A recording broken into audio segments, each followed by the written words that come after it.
Go behind the velvet rope and get to know the stars on the Soul Train cruise.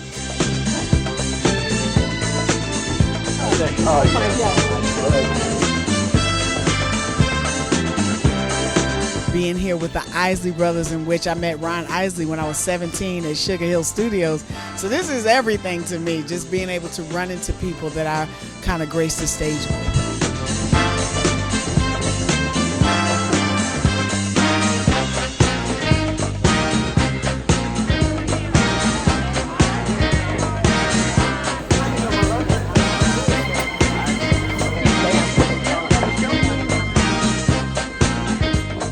From the thermal pool to the axe to, it's just great.